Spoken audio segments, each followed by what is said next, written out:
Let yourself be silently drawn by the strange pull of what you really love. It will not lead you astray. Rumi. I didn't understand that quote when I first read it. Silently drawn. What does that even mean?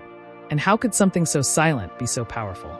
I used to believe that guidance had to be loud, like advice, instructions, or answers from others. But over time, I began to notice that some of the most profound truths didn't come with a flash of lightning or a booming voice. They came quietly, in intuition, in longing, in dreams. And Rumi's words began to act as a doorway, not to something outside, but to something deep within. There's a voice inside each of us that doesn't speak with words. It calls us not to follow someone else's path, but to remember our own.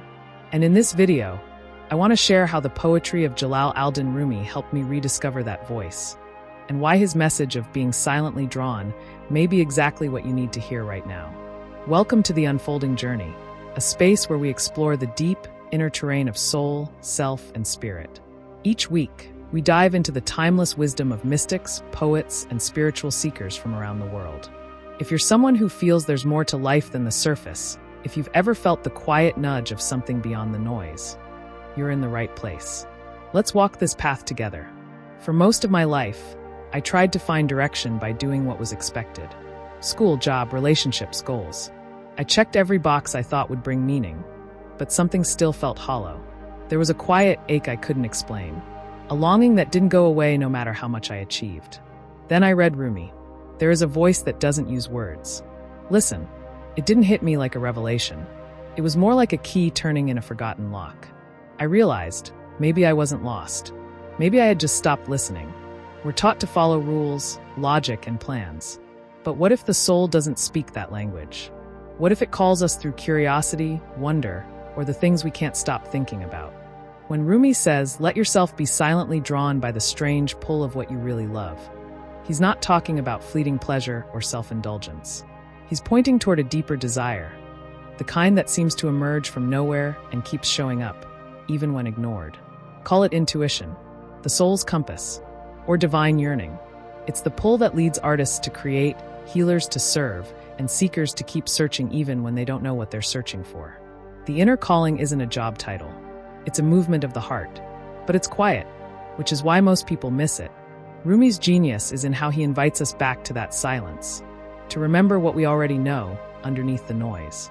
There was a point in my life where everything looked fine on the outside, but inside, I felt disconnected.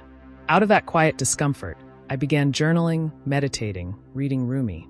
Not as a scholar, but as someone starving for soul. One evening, I came across this line. Why do you stay in prison when the door is so wide open? It hit me hard. I realized I wasn't trapped by circumstance. I was trapped by fear. Fear of change. Fear of listening to that voice that had been whispering for years. There's something more. Slowly, I began to follow the pull. I didn't quit my life. I reclaimed it. Little by little, I changed how I spent my time, who I surrounded myself with, what I allowed in my heart. The more I listened, the clearer the calling became, not in words, but in resonance. And the more I trusted it, the more alive I felt. Rumi was a master of paradox. He taught that silence could speak, love could burn, and loss could awaken. His spiritual path wasn't based on dogma. It was rooted in experience. Respond to every call that excites your spirit. That doesn't mean following every whim. It means listening for what stirs something deep inside. That spark, that inner expansion. In Sufi mysticism, the heart is the meeting place of the divine and human. It's where guidance arises, not from fear, but from love. Rumi believed our task was not to find the path, it was to become receptive to it, to clear what blocks the signal, to make space for the calling to emerge. Let's be honest, it's not easy. When you start listening to the silent pull of your soul, it might take you away from what's familiar. Friends may not understand. Your logical mind will resist. Doubt will creep in. Try to be a sheet of paper with nothing on it. Be a spot of ground where nothing is growing, where something might be planted. Rumi reminds us, the soul's journey isn't predictable. It often requires unlearning before we can truly learn, emptying before filling, silence before understanding. But that's the beauty of it. You don't need to have it all figured out. You just need to take the next honest step. If you're wondering whether you have an inner calling, let me say this. You do. We all do. It just may not look how you expect.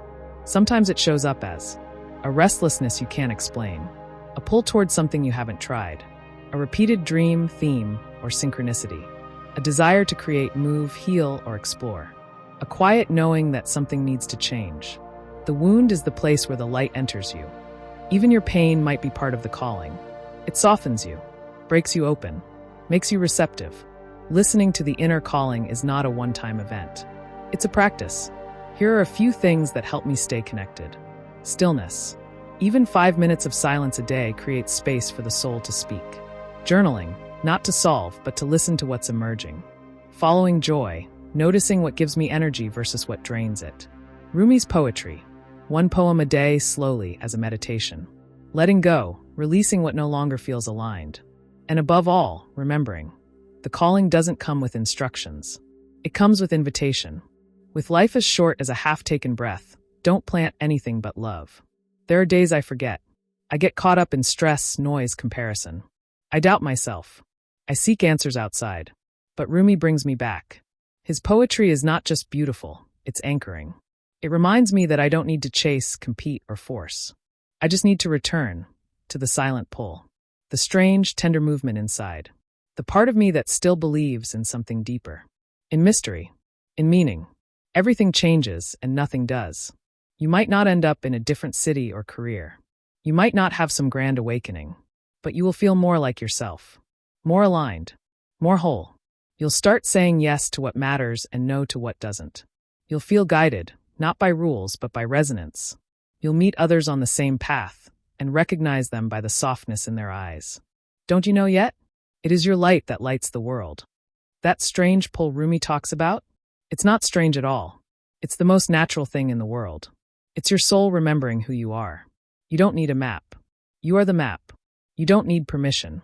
You are the permission. Let yourself be silently drawn, not because it's easy, but because it's true. And truth, in the end, is what sets us free. If something stirred in you while watching this, if your heart whispered, "Yes, this is what I've been feeling," then stay with us. Subscribe to The Unfolding Journey for more soul-centered reflections, mystical teachings, and modern spirituality rooted in ancient wisdom. You're not alone on this path. There's a strange pull calling all of us.